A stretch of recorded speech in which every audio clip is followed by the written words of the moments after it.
Hi, this is Gabe from Fluent Forever. And in these videos, I'm going to show you the bare essentials of Dutch phonetics and spelling. Now, if you're using our app, don't worry about memorizing any of this stuff. The trainer will do that for you. Just watch and pay attention. Everything you see here will show up sooner or later within the app. Now, I'll be going through Dutch using the International Phonetic Alphabet, or IPA. This lets us simplify our discussion a lot since I only need to talk about 32 or so symbols, many of which you know already, instead of trying to wade through nearly 120 spelling rules. And just so that we're really accurate with our examples, I have a native speaker here, Tirsa. Hi. Who will be helping us out. So let's get started.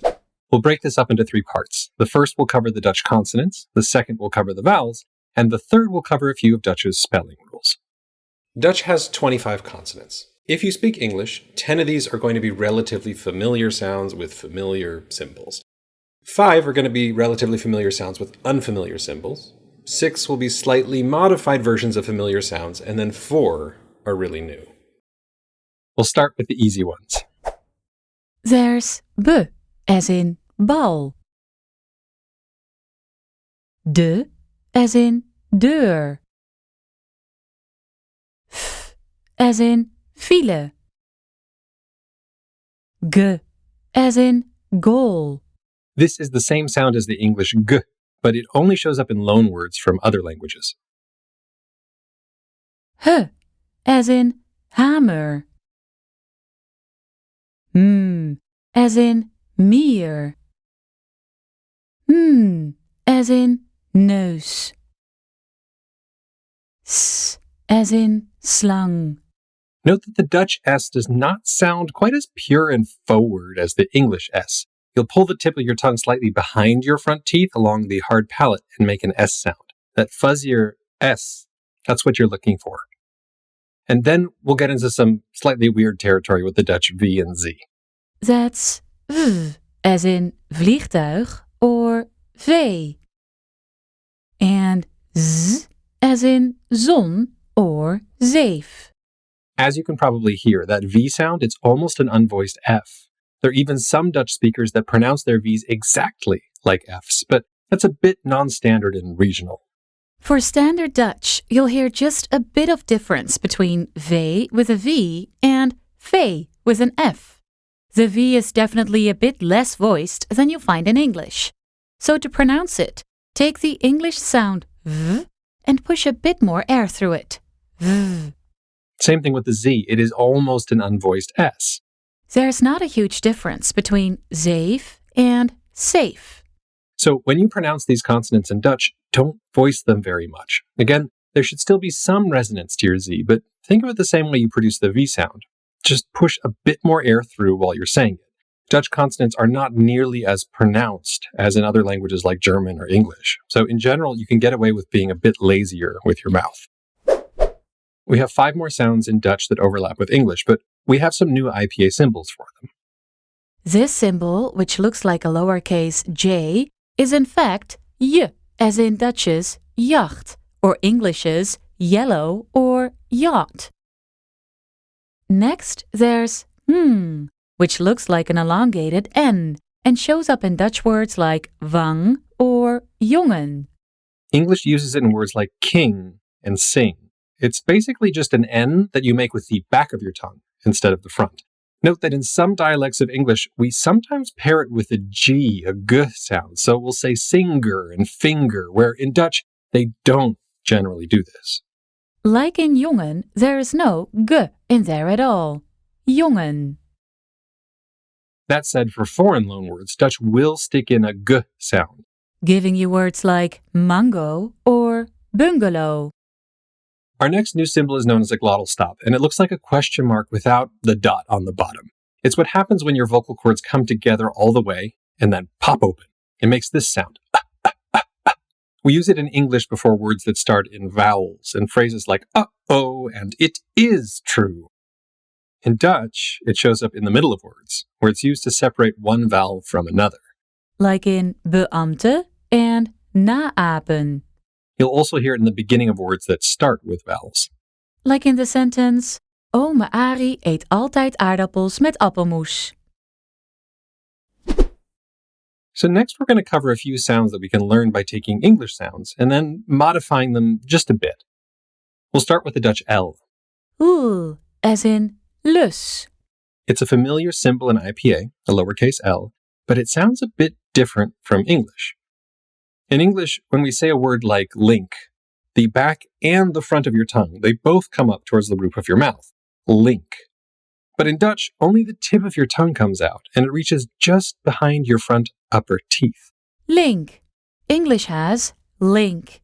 Link. So that's what the Dutch L sounds like in the beginning or the middle of words. There's actually another Dutch L.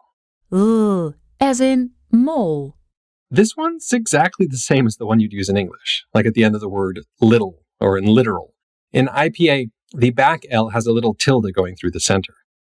Our next modified sounds are going to be the Dutch T, P, and K. We'll start with what looks like a lowercase t. That's t, as in tand.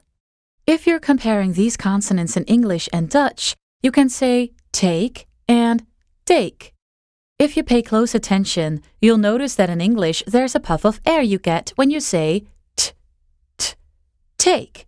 And that puff of air is missing when you say the Dutch word t, t, take. And you'll hear that same thing with the Dutch P and K. We have p as in paard and k as in kastanje. For both of these consonants, the difference between the English and Dutch is all about that puff of air. To compare them, in English there's pips, and in Dutch, pips. Pips. Pips. We can do the same for K. In English, we have can, k, can, and in Dutch, ken, k, ken. Now about the Dutch sh and zh sounds. These sound very similar to English's sh as in ship or zh as in beige, but they're made in a slightly different spot in the mouth. We'll start with sh as in shall or ships. To make this sound, we'll start with the English sound sh as in ships. Shh. This is going to be a little bit complicated because it has two parts. So first, I'm going to ask you to pay attention to your lips. You'll notice that your lips are tensed and bunched up in front when you say ships. Shh. Now, if you relax your lips, the pitch goes up. You start with shh and you go to shh. So now the second step. Let's pay attention to your tongue placement. While you're making that shh sound, raise your tongue towards the roof of your mouth like this. You should hear the pitch of the sound go up. Shh. And if you hear the pitch raise and your lips aren't pressed together, then you are making the Dutch sound. Sh. Ships. English has ships. Dutch has ships. Shall. Just like in English, you can also stick a T to this to form words like chip. And if you voice that same high-pitched sound, you can get zh as in jus or j as in gin. These two voiced sounds are generally used for loan words. And so those are all the Dutch sounds that we can make by slightly modifying English sounds. We have 4 more sounds, and these are going to be fairly new. So the first is the Dutch R, which is one of the most problematic sounds in the whole language because different speakers pronounce it in different ways. Some speakers pronounce it in the front of their mouths. Rrr. This is a trill that you might find in Spanish or Italian. And some speakers pronounce it in the back, as you might find in French or German. And at the ends of words, you'll sometimes hear the front R, Rrr. or you may even hear an almost American R sound. Rrr. This variation, it's regional. You'll find that Northerners tend to use the front R, for instance, and there is a ton of argument about which R's are quote-unquote correct. For our purposes, we're going to be focusing on the accent spoken by the folks that you are most likely to encounter while traveling. These are the people living in the Randstad region, which comprises the 4 largest cities in the Netherlands. That accent uses the back R at the beginnings of words and the American R at the ends of words, and there are some basic spelling rules to tell you which of those 2 R's to use in the middle of words. So the back R, it shows up at the beginnings of words. It sounds like as in raam. It's produced using the back of your tongue, which pulls back all the way behind where you pronounce G. ga, ga, ga, ra, ra, ra. When all goes well when pronouncing this consonant, your uvula, that thing that hangs down at the back of your throat, that's going to vibrate against your tongue. Now, as always, the more familiar your ear gets with this sound, the easier it will be to produce, but that doesn't necessarily make it easy. This consonant really tripped me up when I first learned it. I basically went around gargling for a whole summer before it really started working well. There are 3 instances where it's become much more common to pronounce the R in basically the same way that you pronounce it in English. The first instance occurs when a word ends in R. As in boer. The IPA symbol for that R sound is an upside-down lowercase r. Now, the second instance would be when you find an R in the middle of the word, oftentimes in compound words where it's preceded by a vowel and then followed by a consonant. Like in deurbel.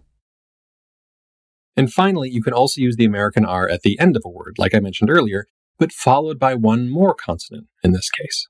Like in baard. On to our next consonant, which looks like a capital X, but a few millimeters below where it should be. This one is g, as in geit or chloor. This is made in the exact same spot as that Dutch back R. Your tongue raises up all the way in the back, and as the space gets smaller and smaller between your tongue and your uvula, you get h. For many, this one tends to be a bit easier than the Dutch back R. People seem to have an easier time kind of choking themselves with their tongues than gargling. In Dutch, this is known as the hard G, and it's considered the standard pronunciation of the G. Now, quick note that if you find yourself south of the Rhine in the Netherlands, you will likely hear a soft G. Similar to an ich-laut in German. Like the variety of opinions concerning the Dutch R's, there's a ton of debate regarding the hard versus the soft G, and I'm going to be sticking to the hard G in our app. One last consonant. Dutch's v, as in wortel. This one is a pretty uncommon sound to find in a language, but super interesting. It's basically a cross between a W, a W sound, and a V, a V sound. So, you know how when you say W, you bring your lips together, but you don't let them touch? W. And you know how when you say V, you bring your bottom lip to your upper teeth, and you do let them touch? V. Well, with this sound, you're going to bring your bottom lip towards your upper teeth, as if you're about to say a V, but you're not going to let them touch. That gives you a sound that has a bit of a W flavor and a bit of a V flavor and a whole lot of Dutch flavor. Wortel. If you want to compare Dutch to English here, you can try Dutch's win versus English's win. That's win, win. You can also try compare Dutch's win to English's win. Win, win. And those are all of the Dutch consonants. So let's take a moment to review. We have 10 familiar sounds with familiar IPA symbols. There's b as in bal. De as in deur. F as in file. G as in goal. H as in hammer. M as in mier. N as in neus. S as in slang. And then v as in vliegtuig. Which is just barely voiced in Dutch. It's almost an F. And z as in zon. Which is also just barely voiced. It's almost an S. And then we went over some new IPA symbols with relatively familiar sounds. J as in jacht. As in jongen. An N made in the back of your throat. As in beambte and naapen. This is the sound of your vocal cords shutting and then popping open. We then went over a handful of sounds that were slightly modified versions of sounds made in English. So there was the Dutch L, as in lus. which was made with just the front of your tongue. And this was also where we introduced the symbol for the English L, which also shows up in Dutch, but just at the ends of words. As in mol. Then there was the Dutch T, P, and K, As in tand. P as in paard. as in kastanje. All three of these were unaspirated, that is, they didn't have big puffs of air like English does. Then we covered sh as in shall and zh as in jus. These were basically English's sh sound, but the tongue rounded up towards the roof of your mouth and your lips flatter and open so that the sound gets a bit higher pitched. Sh, zh. For both of these, you can also add a T or a D sound right after, giving you ch as in chip and j as in gin. Finally, we covered some totally new sounds. We discussed the back R. As in raam. This one is used in the beginnings of words. And for speakers who use this R, they'll usually use the American-sounding R at the ends of words. As in boer. Remember that you can also use this American-sounding R in the middle of words, specifically after a vowel and before a consonant, as well as at the end of words before a consonant. Like in deurbel and baard. After that, we discussed ch as in geit. This was made in the same spot as that back R, just without your vocal cords engaged. And finally, v as in wortel. Which was made by bringing your bottom lip close to your upper teeth, but not quite letting the two touch. And that's it for Dutch's consonants. Next up, the Dutch vowels.